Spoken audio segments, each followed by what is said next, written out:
अस्सलामु अलैकुम वरहमतुल्लाहि वबरकातुहू।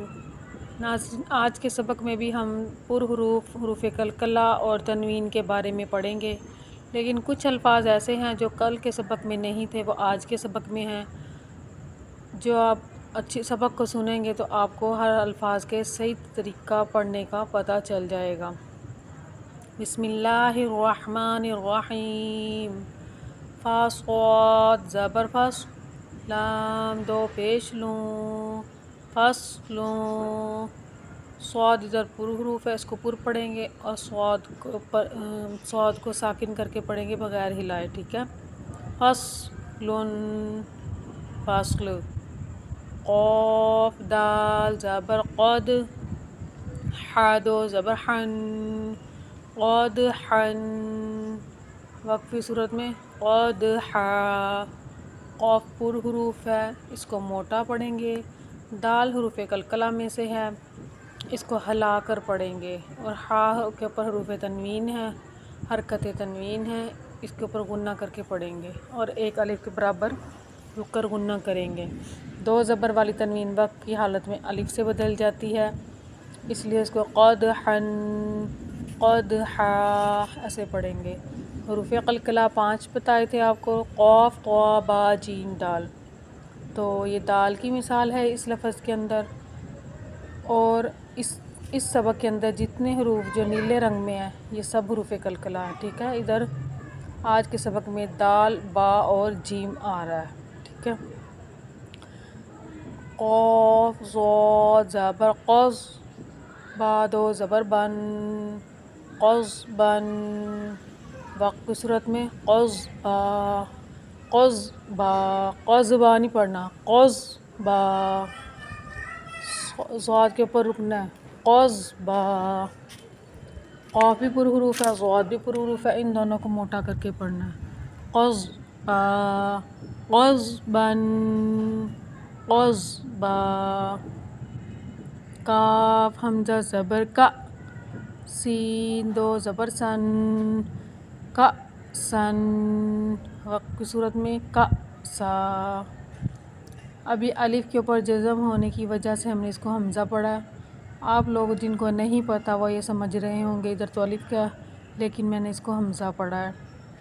वो अलिफ जिसके ऊपर कोई भी हरकत आ जाए, ज़बर ज़ेर पेश जज़म, उसको हमज़ा पढ़ते हैं, ठीक है। उसकी आवाज़ भी वही होती है जो कि हमज़ा की होती है। अलिफ क्या होता है? अलिफ वो होता है जो बिल्कुल खाली है, उसके ऊपर कोई हरकत ना हो। का सन, का सा। काफ दाल ज़बर कद, हा दो ज़बर हन, कद हन। वक्त की सूरत में कद हा। दाल भी हुरूफ़ कलकला में से है, इसको हिलाकर पढ़ेंगे, कद हा। पीछे हमने स्वाद को और तीसरे वाले लफ्ज़ में स्वाद को हमने बगैर हिलाए पढ़ा था, क़ज़बा, फ़स्ल। लेकिन इधर हम दाल को हिलाएंगे, कदहन, कदहा, ठीक है। हुरूफ़ कलकला का यही कायदा है कि इसको साकिन होने की हालत में थोड़ा सा हिलाकर पढ़ते हैं।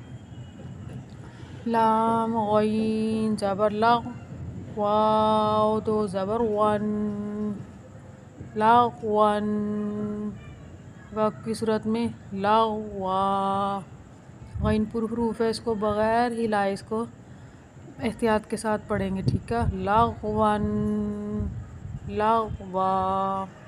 बा के ऊपर हरकत तनवीन है, तनवीन का गुन्ना करेंगे और वक्त की सूरत में तनवीन को अलिफ से बदल कर लंबा करके पढ़ेंगे। लगवन, लगवा। मीम सीन ज़ेर मिस, काफ दो पेश कुन, मिस्कुन। वक्त की सूरत में मिस्क। अब काफ के ऊपर जो हरकत तनवीन है ये पेश है, ठीक है। पेश के ऊपर अगर हम वक़फ़ करें, दो पेश के ऊपर और दो ज़ेर के ऊपर, तो इसको वक्फ़ी हालत में साकिन कर देते हैं। जैसे हमने फ़स्लुन को फ़स्ल पढ़ा था, इधर ऐसे ही मिस्कुन को मिस्क पढ़ेंगे। नून ख़ा ज़बर नख, लाम दो ज़बर लन, नखलन। वक्त की सूरत में नखला, खा हरूफ है, इसको मोटा करके पढ़ेंगे। नखला, नखलन, नखला। नून शीन ज़बर नश, त्वा ज़बर त्वन, नश्तवन। वक्त की सूरत में नश्तो, त्वा हरूफ है, इसको मोटा करके पढ़ेंगे और वक्त की सूरत में इसको लंबा कर देंगे। नश्तवन, नश्तो।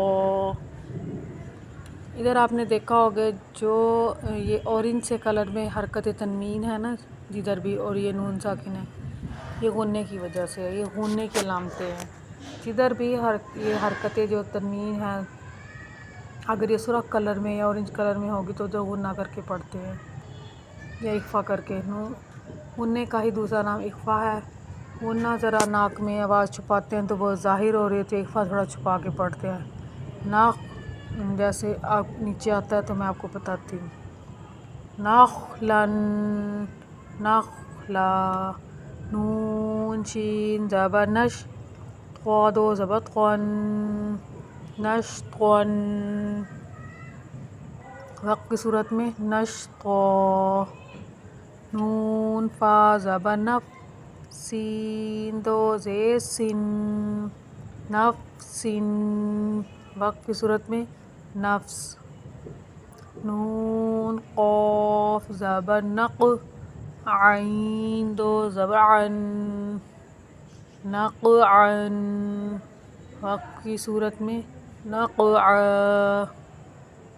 अब इधर जो क़ाफ है ये पुर हरूफ भी है और इसके ऊपर जो जज़म है वो नीले रंग में है, तो इसका मतलब है कि क़ाफ हरूफ कलकला में से है। इसके ऊपर कलकला करके थोड़ा सा हिला कर पढ़ेंगे। नक़अ। और क़ाफ को पुर भी पढ़ेंगे और इसकी अदायगी भी सही तरीके से गले से निकाल के करनी है। क़ाफ और काफ में फ़र्क वाज़े नज़र आना चाहिए, ठीक है। नक़अ नहीं पढ़ना, नक़अ। क़ाफ गले से जब हम अदा करते हैं तो अंदर एक तालु सा हिलता हुआ महसूस होता है। नक़अन, नक़अ, ऐसे आवाज़ आनी चाहिए क़ाफ की। यासीन पेश युस, ग़ादो ज़बर वन, युस्वन। वक्त की सूरत में युस्रा, युस्वन, युस्रा। हमज़ा बा ज़बर अब, क़ाफ खड़ी ज़बर क़ा, अब क़ा। बा पे कलकला करेंगे और क़ाफ को पुर पढ़ेंगे। खड़ी ज़बर जो होती है वह हरूफ मद्दा की मानिंद होती है, इसलिए इसको भी एक अलिफ के बराबर लंबा करेंगे। अब क़ा, अब क़ा। इसको वक्त की सूरत में भी और हिजे की सूरत में भी ऐसे ही पढ़ेंगे। दोनों सूरत में ये एक ही तरीका है इसको पढ़ने का। अब क़ा। तारा ज़बर तर, ज़ाद खड़ी ज़बर ज़ा, तर ज़ा। वक्त की सूरत में तर ज़ा। रा पुर पढ़ेंगे और ज़ाद भी पुर पढ़ेंगे और इसको एक अलिफ के बराबर लंबा करेंगे और दोनों हालतों में एक ही तरह पढ़ेंगे।